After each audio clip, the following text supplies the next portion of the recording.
ഈ ക്വസ്റ്റ്യൻ നോക്കാം. Let A and B be two set such that n of A equal to 3 and n of B equal to 2. If x1, y2, z1 are in A cross B, find A and B where x, y, z are distinct elements.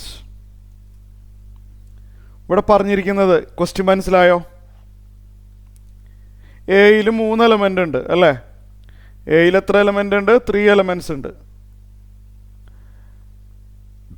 ബിയിൽ എത്ര element ഉണ്ട്? 2 element ഉണ്ട്. ഏതാണെന്ന് അറിയില്ല. A cross ബിയിലുള്ള എലമെൻറ്റുകളൊന്ന് നോക്കിയേ. A cross ബിയിലുള്ള elements x1, y2, z1 ഇനിയും ഉണ്ട്. 3 മാത്രമേ നമുക്ക് തന്നിട്ടുള്ളൂ അല്ലേ? എ ക്രോസ് ബിയിലുള്ള ഒരു 3 ഓർഡേർഡ് പെയർ തന്നിട്ടുണ്ട്. അങ്ങനെയാണെങ്കിൽ എയും ബിയും കാണാനാണ് പറയുന്നത് അല്ലേ? ശരിയല്ലേ? Fine A and B. A cross ബിയിലുള്ള എലമെൻറ്റുകളാണല്ലോ, ഓർഡേർഡ് പെയർ ആണല്ലോ ഇത് വെക്കാം. അപ്പോൾ ഈ എക്സ്, വൈ, സെഡ് അതെവിടുന്ന് വന്നതാണ്? അത് എയിൽ നിന്ന് വന്നവരാ. ഓർഡേർഡ് പേഴ്സിലെ ആദ്യത്തെ elements taken from A, second element taken from B ആണ്.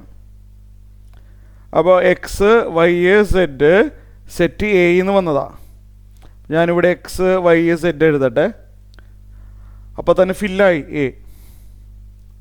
ഇനി ബിക്കകത്ത് ഈ 1, 2 പിന്നെ 1 പറയേണ്ട ആവശ്യമില്ലല്ലോ. ഈ 1ഉം 2ഉം സെറ്റ് ബി എന്ന് വന്നതാണ്. 1ഉം 2ഉം സെറ്റ് ബി എന്ന് വന്നതാണ്. ഇപ്പം തന്നെ എയും ബിയും റെഡി ആയി കഴിഞ്ഞു. ശരിയല്ലേ?